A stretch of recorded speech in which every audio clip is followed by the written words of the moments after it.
Radical Radio Collective.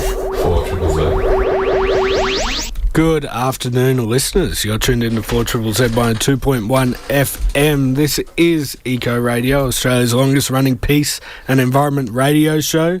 Maybe. We're taking over your middle of the day, middle of the week, middle of the month airwaves. My name is Dave. My pronouns are he, him. My name is Zack. My pronouns are he, they. And I want to start off by acknowledging and paying my respects to the custodians on the country in which we broadcast. We're located in the city Mungangin on Turrbal, Yugga and Yugaba land. I also want to acknowledge and pay my respects to all Aboriginal and Torres Strait Islander people who are listening in today. Our radio waves reach Cubby Cubby and Unibara country in the north, Waka Waka country in the west. In the east, we pay our respects to the Quandamooka people, and down south, we reach the Commarine, the Garragwalma, and Jolly, Wanjerabara, Yugambeh, and Bunjalung countries. Thank you to No Idea for all the fantastic ideas. Thank you for all that bit on microplastics. I love microplastics. Both my favourite thing to listen about and my favourite thing to eat statistically. Yeah, statistically, it probably is your favourite thing to eat. Yeah. So today we have a jam-packed show, Zack. We do? Again. So joining us on the show today is very special guest and former 4ZZZ Eco Radio host Izzy Brown. Whoa. Izzy Brown is DJ Izzy from Combat Wombat, and a whole host of other things that we are going to get into. They're going to be talking about a loving tribute to their bandmate, DJ Wasabi, who was taken from everyone recently. And also their anti-militarist actions with disrupt land forces. It's so good to have our favourite Izzy back on the show. Oh, no. Making some inter-show rivalry between Izzies. Always good fun, in jest. I also want to replay an interview I did with Freedom Flotilla member Surya McEwen, who is currently on board a vessel in Tunisia, and there was the mothership of the Freedom Flotilla in Tunisia was attacked by a drone last week. So I want to replay that interview and give everyone an update. There was a press conference held last night, and I want to let everyone know about what's happening with that. But first, let's go to a song. Let's go to a Combat Wombat song and get you all ready for our interview with Izzy Brown from Combat Wombat. You're listening to 4ZZZ. This song requires a language warning, but it is Miraculous Activist by Combat Wombat. We'll talk to you soon. 4ZZZ is a proudly independent community radio station. We've been supported by our listeners since 1975. If you like what we do, you can support us for a whole year by subscribing to 4ZZZ online, over the phone, or in person at the station. Visit 4ZZZ.org.au/support for more details on how to keep community radio thriving. You are listening to 4ZZZ. This is Eco Radio. I am Dave. I am Zack. And on the line, we have Izzy Brown. Izzy is an MC with Combat Wombat, the founder of the United Struggle Project, a project that makes music with artists in refugee camps, slums and prisons. Izzy also makes music with remote Aboriginal communities in the central and western desert in Australia and in Palm Island with the Sonic Boom Collective. And Izzy is also a documentary filmmaker. Izzy, thank you so much for joining us. Hey, yeah, happy to be here. Thanks for getting in touch. Yeah, absolutely. So this is a very long list of accomplishments. But can I start off by passing you my commiserations for the passing of your bandmate, DJ Wasabi? Thank you. Yes, he'll be very, very sorely missed. We just played the Combat Wombat song "Miraculous Activist," a fantastic boom bap song there. Was DJ Wasabi a miraculous activist?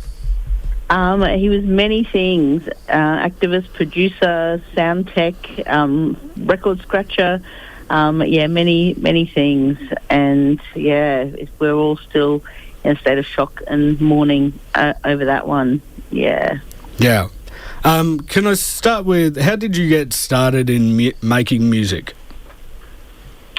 Well, I think probably my earliest inspirations was a kind of free party, kind of rave scene in the early 90s in Sydney, where crews like Vibe Tribe and stuff were like squatting empty buildings and, playing kind of music at events like Reclaim the Streets, which were big street parties to, reclaim the streets from cars and that kind of thing. And I wrote my first rap when I was in prison for doing forest blockading. And from there, it just kind of started, I guess. I wanted to do a commentary of what I was seeing, in the world, and the issues that we were confronted with at the time, and bring music to frontline activism. So I guess that's been my life mission ever since. And, inspired by movements like Reclaim the Streets and the underground kind of party scene, where we were using music to like spread the message, F the system and that kind of stuff. So that's, I guess, my roots of musical inspiration. Yeah, I think music is a fantastic way of spreading the message and also stories of what is happening, the injustices around the world. There are so many things that we could talk about with your career, but what stands out as maybe your proudest moment? Oh, proudest moment. There's been many, but I think some of my favourite moments are when we've used music and our sound system to, blockade a road, like a uranium mine, for example, Roxby Downs uranium mine. We had some epic events there, the Lizard's Revenge, the Lizard Bites Back, and also other gigs with Earth Dream and Oms Not Bombs, where we actually physically took our solar-powered sound system down to the mine and blockaded the road and set up a protest camp with what we termed protestival, so protest festival. Oh, yeah. And Lizard Revenge, I think, was a really big kind of starter for that one, where we'd invite artists from all over Australia and activists and different crews to come down and play music at the front line, on location, in places that we felt needed attention, especially uranium mining and land theft that was happening out in the desert. Yeah, that solar-powered sound system is a wheelie bin, right? That's got the solar panels and the sound amplifiers and everything all in one system, right? That is one of many. It's since then evolved into a full-scale festival-sized sound system called DIY Hi-Fi. Oh. And, that can run like a whole festival for up to 3 days with battery power and solar panels. And that was put together with, Monkey Mark and Richie and Phil as well, and that's a giant hand-built wooden crafted sound system that is made to run on solar in the most efficient way possible with the loudest amount of noise. Yeah, right. DIY Hi-Fi. So we've come a long way since wheelie bins. Yeah. That goes along with the solar-powered recording studio, right? Yes. So we've got a ship container. It's now situated here in Melbourne and Thornbury in Naarm, and that's where a lot of our music was produced, in the solar-powered recording studio inside a shipping container. Yeah, that's such an interesting way to be making music and recording music in these DIY systems.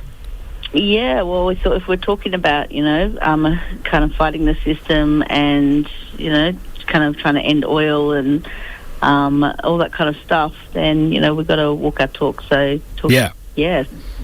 Well, you've been involved in these environmental and peace movements for decades. What trends have you seen over that time? Well, I've certainly seen, all kinds of actions, in all those fields, from whether it's blockading forests to, the more recent kind of anti-war stuff we've been doing, where we've been addressing weapons companies, especially here in last year with Disrupt Land Forces, where we had a rave against the war machine, to raise funds, and then a zombie rave at Disrupt Land Forces where everyone was dressed as zombies, and we set the sound system up on the West Papuan canoe and cruised about. Using music as our weapon of choice, and going directly to the companies, and more recently last week to the port in Webdock, to actually stop shipments of weapons going to places like Israel and West Papua. Yeah, can you tell us more about those actions? Why specifically you chose these companies, what they are sending to West Papua and Israel, and how these protests go for people who don't get into blockading, maybe giving them a little idea about what goes on. Okay, well, for example, last Monday, with a big crew, some people from New South Wales and here, and we blockaded Webdock. Webdock is an economic choke point for exports, all around the world. And companies like Toll, Zim Shipping, Albert Systems, Thales, all these companies are heavily involved in the weapons trade, either manufacturing or transportation of goods to these places. So we thought to make a political statement, and also to actually, try to hit these companies where it hurts the profit, because these are the companies that are profiting from these wars. These are the companies that are making a lot of money in either transportation or production of weapons, and they're happening right under our noses. Here in Australia, we manufacture parts for fighter jets that have been used in Israel. Also, weaponry that has been found, and shells that have been found made by Thales in villages in West Papua. So Australia is very complicit in these war crimes that are happening, and profiting and making money from these things. So last week we had 16 people locked onto barrels and fences and cars, blockading Webdock, so no shipments could get in or out. And I think that affected over 500 trucks and container trucks on that day. So, very successful blockade. All to the soundtrack of music. Yeah. So are you seeing that the tide is turning on people's complicity in Israel particularly? Definitely. Well, certainly here in there's been a massive movement. Like every Sunday there's huge street rallies for Palestine, and I think just generally the global consciousness has shifted. It used to be just maybe a few hundred of us protesting for Palestine or West Papua, and now we're seeing tens of thousands of people coming out against it. So it's certainly looking optimistic in terms of like a growingness in consciousness about what is happening. Yeah. Could we step back in time a little bit? You hosted or co-hosted Ecoradio for a bit. Can you tell us about what that was like? I wouldn't say co-hosted, but I certainly made numerous appearances when Linda was doing the show. Combat Wombat was definitely on call for many an interview and an update, from the front line. And so I would often ring in and report about, what mischief we'd been up to. So, we've had a long history with Triple Z and Ecoradio. So, yeah, it's great to be back on the airwaves again. Yeah, well, we'd love to have you back on again, giving us more updates, maybe a segment in the future, Izzy Updates Ecoradio or something. That would be really great. cool. Well, we're actually coming to Brisbane in November. On the 29th, we're playing the Triple Z anniversary. Yeah, that's right. So we'll be in the hood. Yeah, and so, really looking forward to that and reconnecting with the Triple Z fam. Yeah, okay, so how can people find out more about what Combat Wombat's doing? You can follow our Combat Wombat Facebook. We're also on United Struggle Combat Wombat Instagram. And, I think it should be up on the Triple Z socials as well soon for the gig in November. Yeah, we didn't even get into your other projects with Sonic Boom and United Struggle, but we're going to go out with a song by the United Struggle project. I've picked Refugee. Do you want to give us some background on this song? Yes, so Refugee was recorded just after the Woomera breakouts in 2003. I was at Woomera when the fences came down and lots of people managed to escape and, got global attention for, what was happening with Australia's brutal refugee policies. So yeah, that was a detention centre that was rioting and people from outside managed to support that riot, right?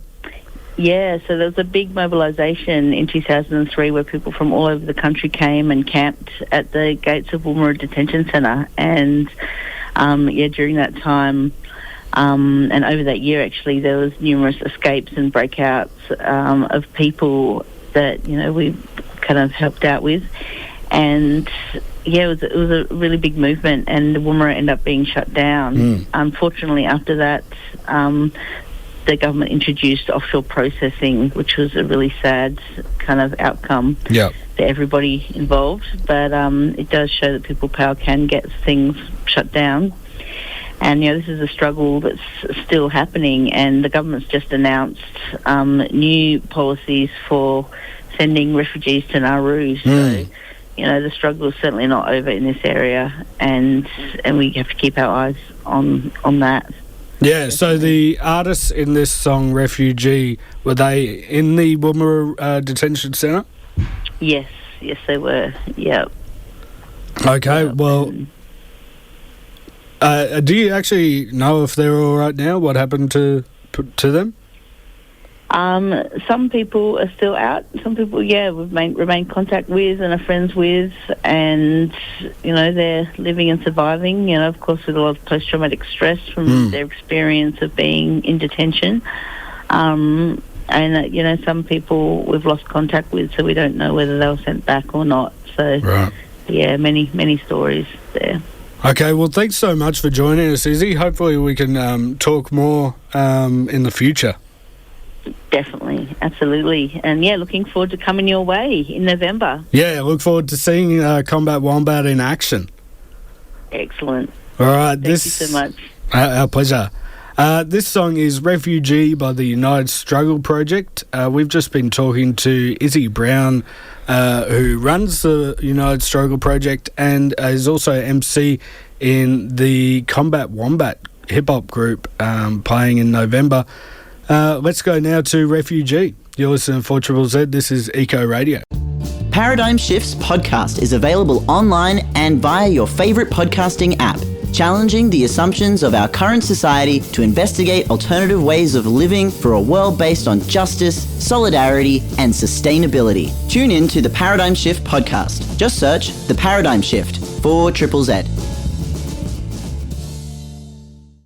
You are listening to 4ZZZ. This is Ecoradio. I am Dave. I am Zack. And we just heard then from the United Struggle Project with their song Refugee.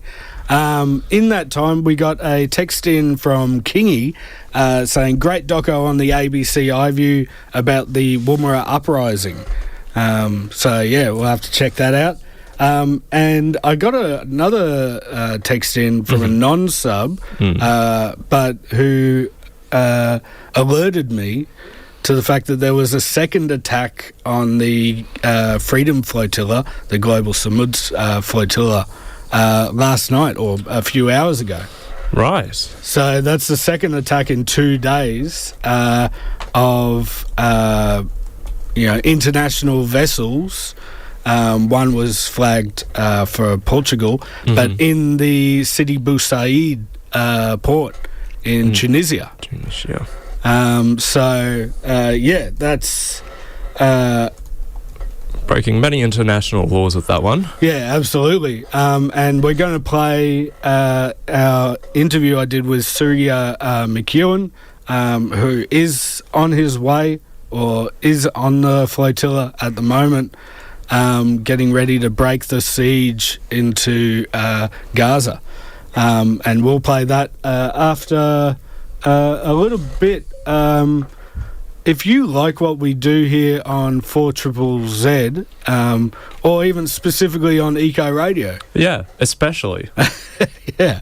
But in general, if you like what we do here on 4ZZZ and you want to keep us on the airwaves, if you want to keep this alternative media platform going, you can subscribe and become part of the family. It costs about $85 an hour for 4ZZZ to remain on air, which is a fair amount. So yeah, you can subscribe for that one. There's some cool prizes you could potentially win this month. Well, the cool prize you could potentially win this month if you subscribe is a prize from the Sea Legs Brewing with some mixed cartons, a hat, and a cozy jumper. Yeah, nice. Yeah. I mean, we're out of jumper weather this time, but it comes around quick when it does. Yeah. So... And there's going to be some kind of beer flavour there for anyone, anything from lagers to pale ales. Yeah, so there will be something in that carton if you do like it. Yeah. I do... sorry, not if you do like it. If you do like beer, I should say. I also want to say that if you do subscribe, it is for a full year. It's not just the month. Yep. We're not expecting you to pay $140 a month, especially when... things like this. It's $140 for the full year, and that one's for a passionate subscriber. Yeah. You could even subscribe for less than that. So this isn't a top tier. What's that platform that does Patreon? Yeah, this isn't a Patreon situation. You get it for the whole year. You get to be part of a family for the whole year, and then you can start volunteering. Yeah. Which is be like the big shots, Dave and I. You get a voice out on the radio and everything. Yeah, you can become the monotone voices on the radio like me and Zack. I don't know if my voice is monotone, maybe yours. Yeah, mine is definitely. And when you subscribe and you put your name onto the database, you can also, when you text in, you can also pop up and we can know who's talking to us. Like Robin, who just texted in. Robin said, "Love Ecoradio." Thank you very much, Robin. That's very nice. But can you let me know about your guests? Yeah, Robin. So we just interviewed Izzy Brown from Combat Wombat. Izzy is a musician. DJ Izzy is their musician name. And they are making many projects from helping less fortunate people produce music to also locking on and blockading weapons manufacturers. And later on, we will also be playing a interview with Surya McEwen, who is a member of the Freedom Flotilla Coalition, and who is getting ready to break the siege in Gaza. And if you want to text in like Robin, you can message Dave and I or the station general on 0420 626 733. Yeah. Or head to 4zzz.org.au/support and, become part of the family. Join us. Join us. Maybe we can start doing that in unison too, Dave. So it becomes more culty. I want to make this show everything we do is in unison. So it's like those twins, where they're just like finishing each other's sentences. Oh. I was going to say sandwiches. Oh. No. Okay. We clearly weren't in tune enough. No, let's go to a song. This is a new one out by The Worm Turns. This is called February into March. You're listening to 4ZZZ. This is Ecoradio. Your weekly dose of science on 4ZZZ is now available as a podcast. I learned that you can hear the difference between different water temperatures when they're poured. I'm going to pour one after the other into a different glass, and you have to tell me which one is which temperature. I've got a hot and a cold. Right, here's the first one. Any thoughts? Yeah, I'm saying cold. It sounds cool. Yeah. Yeah? Okay. Here's the second one.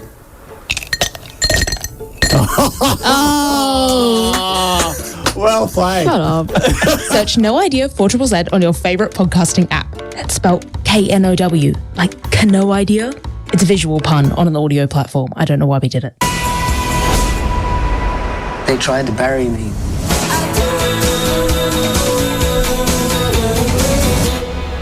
They didn't realise I was a seed. You're listening to Ecoradio, the radio of the future. You are listening to Ecoradio, the radio of the future. Thank you, small child. Hey. We finished each other's sandwiches. Oh, I didn't know what you're going to say there, though, did I? That song that we just heard was The Worm Turns with February into March. I love that song. It's a bit of a longer track, but yeah, I'm fully into it. That was great. Yeah. So we're quickly running out of time, so I'm only going to be able to play part one of my interview with Surya McEwen from the Freedom Flotilla Coalition, or what is now called the Global Sumud Flotilla. But we will play part two next week to round off the coverage, because I'm sure more is going to happen.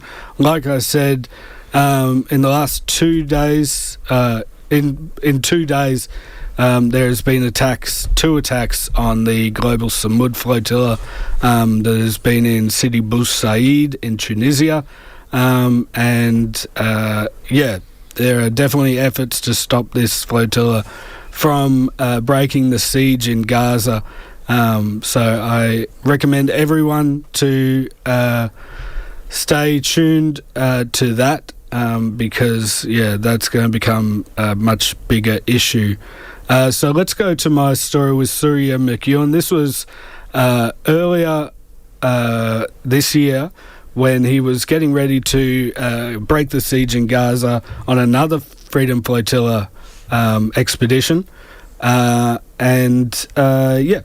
This was his feelings at the time.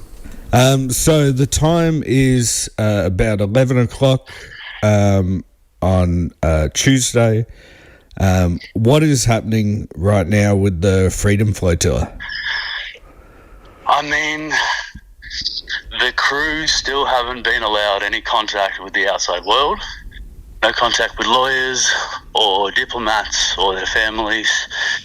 We have confirmation that they were taken to Ashdod port and being processed to be handed over to Israeli immigration. And then we suspect they'll be taken to Ramleh after going through a hearing. But we don't have any contact yet. Okay, so what happened with the boarding? The crew were on their way to Gaza, but still in international waters? That's right. They were about 100 nautical miles off the coast, so deep into international waters. Quadcopter was surrounding them from the sky, and they covered the boat and the participants in chemical irritant, and then a number of IOF vessels surrounded them, boarded the ship, took them hostage, and we haven't had contact since. Right. Was the chemical some sort of pepper spray or mace? It looked like a kind of white spray. In the footage, you can see it kind of covering everybody and the ship, and it obviously had a quite profound effect on people who were kind of coughing and were having issues with it. Mm-hmm. Looked like a foamy white substance. Okay. And, they are in international waters. What's the reason that was given to board the vessel? Do you know that? No, they were jamming communications with, like, overwhelming amounts of audio from different directions on board. They didn't provide any justification for entering the ship. They just provided directions and entered forcefully. Okay, well, let's go back to the reasoning. Why was the Freedom Flotilla going to Gaza? I mean, the current starvation campaign of the likely 2 million Palestinians in Gaza is grotesque, and the Freedom Flotilla Coalition sails to break Israel's illegal siege on Gaza. Basically, nothing's allowed in or out, and it's a civil society effort from people from all over the world to break that siege and bring aid and also solidarity to the people of Gaza.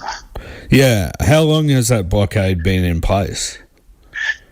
The naval blockade has been in place for decades. The full blockade of the entirety of the Gaza Strip has been in place for almost 2 decades, since 2007.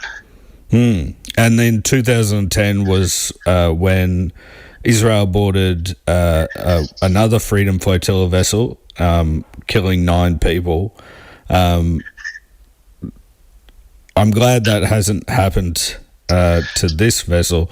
Is that what people are worried about? Absolutely. In 2008, a bunch of vessels actually broke the siege and made it to shore. In 2010, that's right, they boarded again illegally in international waters. They killed 9 activists on board, and one died later, who was left in a coma on board, as well as about 70 who were seriously injured in that attack. There's been various attempts in the years since, with different levels of diplomatic sabotage, also boats being attacked. There was a mission that had a boat in Gaza trying to bring goods out of Gaza because the blockade doesn't allow anybody to trade who's in Gaza with the outside world. All sorts of different missions. And in the context of the genocide that's escalated these last couple of years, it was difficult to know the severity of the response from a mission like this at a moment like this. Earlier in the year, about a month ago, we had a mission trying to leave from Malta, and we attempted to do that in complete secrecy to try to decrease the possibility of sabotage. We had 18 volunteers who were on board the ship who were just outside of Maltese territorial waters in the European Economic Zone. And a few hours before the other 40 of us were about to head out to meet the ship on board, it was bombed twice by small drone munitions in European waters. And because of that, because of the severity of that, and the silence of the European community around that attack, we were very worried for the people on board this particular mission. And yeah, I mean, I'm relieved that it wasn't bombed, that it appears that the people on board, my friends on board, are safe, going through a legal system that is terrible. The global attention on this likely means that they'll be treated much more carefully than they treat the thousands and thousands of Palestinians who are experiencing isolation, being trapped in that system at the moment as well. That was part 1 of my chat with Surya McEwen, who was a part of the Freedom Flotilla Coalition earlier this year when their vessel was attacked, but is now on his way to be a part of the new Freedom Flotilla Coalition, or Global Sumud Flotilla, currently docked in Tunisia, where there have been 2 attacks on their vessels that are flagged in different countries, docked in another sovereign country, not a part of any war or conflict or genocide, but has been attacked for planning to break a siege in Gaza, which violates many an international law. Many an international law. Yeah, I feel like the laws don't apply anymore. We got a text in from Kingy, who told us about the Woomera Uprising documentary on ABC iView. The show is actually called I Was Actually There. It's season 1, episode 5 is the Woomera episode. And it gives good context. Thank you, everyone, for texting in and being a part of Ecoradio today. Whoa, we just got a subscriber. Whoa. Thank you, Princess. I got to play that one last week, Dave. I didn't have the sound lined up. But yeah, fantastic. Thank you very much, subscriber. If you let us know, Conway from Calandra. Thank you very much, Conway. You are now a part of the 4ZZZ family, and you can be on your way to becoming an announcer. Start volunteering and work the way up that way. So we're going to do a thing to round off the show today. It's a thing I like to call the Bushcare Roundup. It is a collection of different environmental and peace activities that you can get up to this week. We're big fans of getting our hands dirty and enjoying the outdoors, or just learning about things about the natural environment in general. Doesn't necessarily have to be, the event itself doesn't have to be outdoors, but if it gives you more information on the outdoors, then send the Bushcare Roundup as well. Yeah, so let's kick it. It's a Bushcare Roundup. They've been pulling out weeds and then they put in trees. It's a Bushcare Roundup. Happening on Friday the 12th at 3:45. I was reading the 24-hour time. Seagrass monitoring at Tallebudgera Creek. That's run by Ocean Connect, I believe. A great organisation there on the coast.